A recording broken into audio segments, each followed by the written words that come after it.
Leucorrhoea एक ऐसा condition है जो कि सेक्सुअली ट्रांसमिटेड हो सकता है। इसका बेसिकली 2 कारण हो सकता है। प्रेगनेंसी एक बहुत बड़ा समय लेने वाला और एक औरतों के लिए एक कष्टकारी एक्चुअली समय होता है, लेकिन थोड़ा बहुत कहिए तो एक इमोशनल अटैचमेंट होता है, एक खुश करने का भी एक अनुभव होता है कि वो माँ बन रही है कोई औरत। मासिक धर्म में अनियमितता भी एक मतलब एक जनरल पॉपुलेशन में देखा जाए जो फीमेल पॉपुलेशन है उसमें बहुत ज़्यादा है, बहुत ज़्यादा कॉमन कारण है एक पीसीओडी, जिसको कि पॉलीसिस्टिक ओवेरियन डिजीज़ बोलते हैं। तो एक तो पीसीओडी है। गोनोरिया इन्फेक्शन का एक लक्ष्य ये है आपको वेजाइनल इन्फेक्शन का एक पार्ट है। जैसे ल्यूकोरिया है तो ल्यूकोरिया में बहुत सारे कारण से ल्यूकोरिया हो सकता है। फंगल इन्फेक्शन हो सकता है, बैक्टीरियल इन्फेक्शन हो सकता है, मिक्स्ड इन्फेक्शन हो सकता है। तो जब हमारा फंगल इन्फेक्शन, बैक्टीरियल इन्फेक्शन और क्लैमाइडियल इन्फेक्शन में से बैक्टीरियल इन्फेक्शन गोनोरिया का सबसे बड़ा कारण है। गोनोरिया में गोनोकोकल इन्फेक्शन जो है, जो हमारा एक बैक्टीरिया है गोनोकोकाई, उससे जब इन्फेक्शन होता है तो हम उसी इन्फेक्शन को गोनोरिया के फॉर्म में जानते हैं। इस वक्त हम मधुबनी के क्रिप्स हॉस्पिटल में हैं और अभी हमारे साथ मौजूद है डॉक्टर पुष्पम झा, जो स्त्री एवं प्रसूति रोग विशेषज्ञ हैं। आज हम इनसे खास बातचीत करेंगे और ये जानेंगे कि इनके पास जो पेशेंट आती हैं, ज़्यादातर लेडीज़, तो क्या सब बीमारी को लेकर आती है और ल्यूकोरिया के कितने पेशेंट आते हैं। चूँकि जो है ल्यूकोरिया सेक्सुअल ट्रांसमिटेड डिजीज़ है, जिसके कारण जो है पुरुषों में भी जो है इन्फेक्शन आ जाता है। तो इसको लेकर भी हम बात करेंगे। ये जानेंगे कि महिलाओं के हेल्थ को लेकर, चूँकि महिलाएं जब प्रेगनेंसी पीरियड में होती हैं तो उन्हें क्या करना चाहिए, क्या नहीं करना चाहिए, इसके अलावा ल्यूकोरिया के क्या सिम्टम्स होते हैं, तो बहुत सारे विषय पे आज हम इनसे जानकारी प्राप्त करेंगे। सबसे पहले आपका स्वागत है VOS 24 news. Thank you so much. ये बताएंगे कि आप क्रिप्स हॉस्पिटल में कब से हैं और कब से आप यहाँ सेवा दे रहे हैं? मैं यहाँ जुलाई 2021 से कार्यरत हूँ। तो अभी जो आपके पास जो पेशेंट आती हैं महिलाएं, ये किस बीमारी को लेकर ज़्यादा पेशेंट आपके पास आती हैं? यहाँ पे महिला विशेषज्ञ हूँ तो प्रसूति विभाग से आएंगी मरीज़ जो प्रेग्नेंट हैं।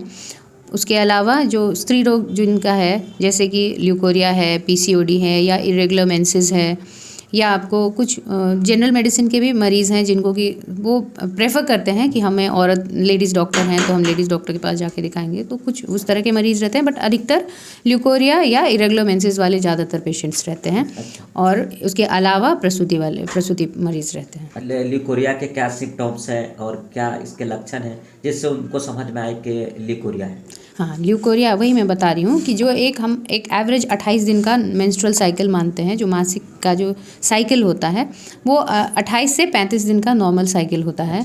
उस साइकिल के बीच में अगर 1 या 2 दिन के लिए महिलाओं को सफ़ेद पानी जैसा या थोड़ा बहुत गाढ़ा जैसा कुछ डिस्चार्ज जैसा बाहर आता है, तो वो अक्सर हर औरत में लगभग आता है थोड़े दिनों के लिए। तो वो कभी कभी किसी औरत को ओव्यूलेशन के टाइम पे आता है, किसी औरत को महीना आने से 1-2 दिन पहले आता है, या किसी औरत को महीना आने के 1-2 दिन बाद आता है।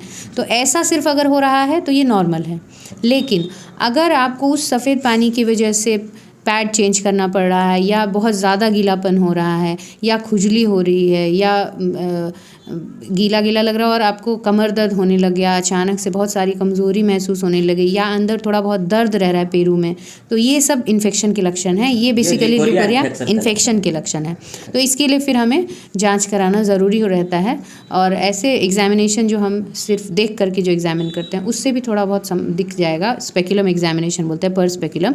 तो पर स्पेकुलम एग्जामिनेशन में भी हमें वो धात का, अगर वो इन्फेक्शस होगा तो उसका दिखाई देगा कि हाँ इसमें कुछ लक्षण इन्फेक्शन के दिखाई देंगे। कभी दही जैसा गाढ़ा दिखेगा, कभी बहुत चिपचिपा सा बहुत ज़्यादा डिस्चार्ज दिखेगा, कभी बच्चेदानी के मुंह पे यानी कि सर्विक्स के आसपास का एरिया हमें इरोज घाव जैसा दिखेगा, या वहाँ से बहुत सारा डिस्चार्ज आता रहेगा, या वो बहुत लाल दिखेगा, या उसकी जांच लेने के समय वो ब्लीड कर जाएगा।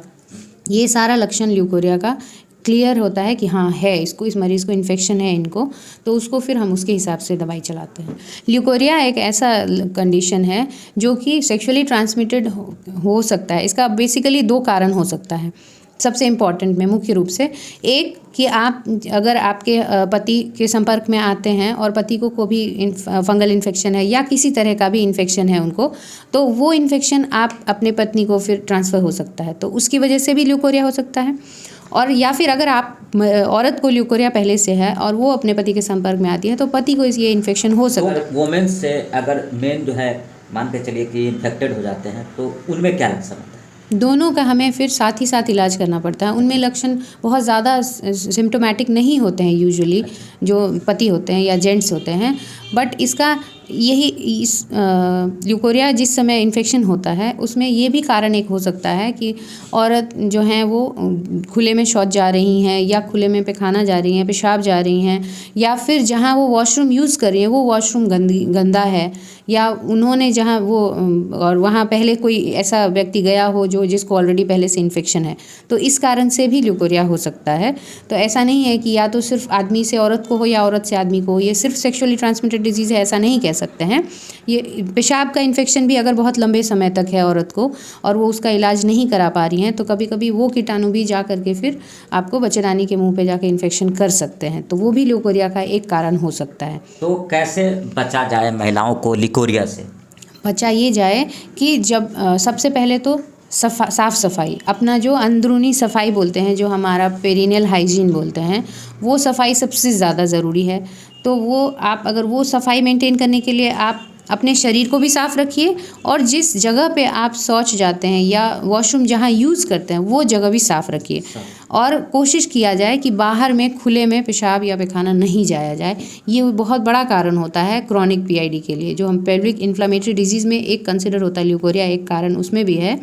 तो वो खुले में नहीं जाया जाए और या अवॉइड, जब तक जितना हद तक आप उसको टाल सकते हैं उतना बाहर शौच जाना टालिए। अगर घर में ये बनवा सकते हैं बाथरूम टॉयलेट, तो वो घर में उपाय करिए कि कुछ वैसा हो कि आपको साफ़ सफाई मेंटेन कर पाएँ। सबसे इम्पॉर्टेंट गंदगी ही है इसका कारण। कहीं भी अगर पति को इन्फेक्शन है तो ऑब्वियस है कि वो भी एक गंदगी है जिसके कारण आपको इन्फेक्शन हो रहा है। अगर आप वॉशरूम गंदे में जा रही हैं तो वो भी गंदगी है जिसके कारण आपको इन्फेक्शन हो रहा है। अगर आपका अपना शरीर में गंदगी है तो वो आपको बार बार इन्फेक्शन होने से इन्फेक्शन को बढ़ाएगा, और जितनी बार भी आप दवाई चला लीजिए वो इन्फेक्शन फिर ठीक नहीं होगा। तो ये पहला हो गया बचाव। तो बचाव में आप है कि सफाई मेंटेन करिए। सबसे इम्पॉर्टेंट है कि सफाई बहुत ज़रूरी है, आपके आसपास का सफाई और आपका अपना सफाई, ये दोनों चीज़ साफ सफाई बहुत ज़रूरी है। ड्यूरिंग प्रेगनेंसी महिलाओं को कैसे खुद की देखभाल करनी चाहिए, क्या सलाह देंगी इस पर? प्रेगनेंसी एक बहुत बड़ा समय लेने वाला और एक औरतों के लिए एक कष्टकारी एक्चुअली समय होता है, लेकिन थोड़ा बहुत कहिए तो एक इमोशनल अटैचमेंट होता है, एक खुश करने का भी एक अनुभव होता है कि वो माँ बन रही है कोई औरत। तो प्रेगनेंसी में खुश रहने का कारण खोजिए। जिस कारण में, जैसे कभी आपको लिखना पसंद है, ड्राइंग करना पसंद है, सिलाई करना पसंद है, गाना सुनना पसंद है, पूजा पाठ करना पसंद है, तो जो चीज़ अच्छे की तरफ, जो चीज़ आपको ले जाए, आपको खुश करने की तरफ ले जाए, बहुत ज़्यादा चिड़चिड़ापन नहीं जिस चीज़ से हो, मानसिक तनाव से बहुत ज़्यादा इम्पॉर्टेंट है कि आप मानसिक तनाव से दूर रहिए। और मानसिक तनाव को दूर रखने के लिए ऐसा नहीं है कि अब हम सिर्फ घूमते फिरते रहें या फिर सिर्फ एक ही चीज़ को कंटिन्यूसली, एक ही हैबिट को डेवलप करते रहें, वैसा नहीं है। आप इनोवेटिव बनिए, मतलब नई कुछ अच्छी नई आदतों का अपने अंदर समावेश कीजिए। उससे क्या होगा कि आपके बच्चे में वो आदतें डेवलप होंगी। आप जो चीज़ चाहते हैं कि हमारे बच्चे में ये चीज़ आए, क्वालिटीज़ आए, जैसे वो खाने पीने का चीज़ है कि औरतों को पहले 3 महीने में कुछ भी खाने पीने का मन नहीं करता है, तो कोशिश ये करना है कि हम थोड़ा थोड़ा करके कुछ चीज़, 1-2 फल को चुन लें कि हमें ये फल पसंद है तो हम थोड़ा थोड़ा ये फल खाएंगे। 1-2 हल्का खाना, हम सिंपल सादा दाल चावल खा लें हल्का सा, या सूखी रोटी ही खाना है। तो एकदम से खाली पेट नहीं रहना है, भूखे भी नहीं रहना है और चिड़चिड़ा भी नहीं। कोशिश करना है कि चिड़चिड़ा ना रहे, और चिड़चिड़ा नहीं रहने के लिए आपको अपने आप को किसी न किसी काम में इन्वॉल्व करके रखना चाहिए। एक और समस्या है इरेगुलर मेंस्ट्रुएशन, यानी मासिक धर्म में अनियमितता। ये क्यों होता है और कैसे इसको रोका जाए? मासिक धर्म में अनियमितता भी एक मतलब एक जनरल पॉपुलेशन में देखा जाए, जो फीमेल पॉपुलेशन है उसमें बहुत ज़्यादा है, बहुत ज़्यादा कॉमन कारण है एक पीसीओडी, जिसको कि पॉलीसिस्टिक ओवेरियन डिजीज़ बोलते हैं। तो एक तो पीसीओडी है, इसके अलावा आपको शारीरिक कमज़ोरी होती है, किसी को खून की कमी है या ओवरऑल शारीरिक कमज़ोरी है अगर पूरी तरह से, तो उसकी वजह से, या फिर बच्चेदानी में कोई फंक्शन, हार्मोनल डेफिशिएंसी है उसकी वजह से। तो पीसीओडी भी एक हार्मोनल डेफिशिएंसी ही है जिसकी वजह से आपको अंडेदानी जो होता है, ओवरी जो होता है, उस अंडेदानी में बहुत सारे सिस्ट बन जाते हैं। नॉर्मली अंडेदानी में फॉलिकल बनना चाहिए, और वो फॉलिकल एक मासिक चक्र जो होता है उस चक्र के दौरान वो बनता है, टूटता है, बनता है, टूटता है, और उसमें से फिर अंडा निकल करके फर्टिलाइजेशन के लिए तैयार किया होता है। लेकिन अगर उसकी जगह पे सिस्ट बन गया, जो कि एक क्या बोलते हैं, ओवरी को भर देता है, वो जगह फिर खाली नहीं छोड़ता है जिससे कि फॉलिकल बन पाए, ओवरी ढंग से फंक्शन कर सके, तो वो ओवरी के फंक्शन को ख़राब कर सकता है। उसकी वजह से आपको हार्मोनल इम्बैलेंस हो सकता है, उसकी वजह से फिर माने अल्टीमेटली पीरियड इरेगुलर हो सकता है। कभी कभी क्या होगा, 2 महीने बाद होगा, कभी होगा कि 2-3 महीने में, 1 महीने में 2 बार 3 बार हो जा रहा है। तो ये सब, और कुछ कारण है अनियमित होने का। एक है थायराइड। थायराइड अगर आपका कम है या ज़्यादा है तो हाइपोथायराइड या हाइपरथायराइड कंडीशन है, उस केसेस में भी इरेगुलर मेंसेस बहुत सारे मरीज़ों को होते हैं। उसके अलावा है कि अगर किसी का बच्चेदानी में कोई प्रॉब्लम है, जो यूट्रस है, अगर उसमें फंक्शन सही नहीं है, उसमें फाइब्रॉइड होता है जो गांठ कहते हैं, तो गांठ अगर बन रहा है तो उसकी वजह से बहुत ज़्यादा हैवी मेंसेस कभी होने लगता है। कभी हमने दवा चलाया तो उसकी वजह से जो हैवी मेंसेस को रोकने के लिए रोकथाम किया गया तो फिर महीना अनियमित हो गया। कुछ केसेस में होता है आपको, जैसे क्या बोलते हैं, रिप्रोडक्टिव एज ग्रुप जो है, जो महिलाएं बच्चा रोकने के लिए सुई लेती हैं, तो उन सुइयों से भी कभी कभी ऐसा होता है कि मासिक धर्म अनियमित हो जाता है। और कई कारण, और भी बहुत सारे कारण हैं। और बीमारी है जो महिलाओं में पाया जाता है, गोनोरिया। हाँ, ये क्या है? गोनोरिया जो है वो बेसिकली वेजाइनाइटिस का एक कारण है। गोनोरिया इन्फेक्शन का एक लक्ष्य ये है, आपको वेजाइनल इन्फेक्शन का एक पार्ट है। जैसे ल्यूकोरिया है, तो ल्यूकोरिया में बहुत सारे कारण से ल्यूकोरिया हो सकता है। फंगल इन्फेक्शन हो सकता है, बैक्टीरियल इन्फेक्शन हो सकता है, मिक्स्ड इन्फेक्शन हो सकता है।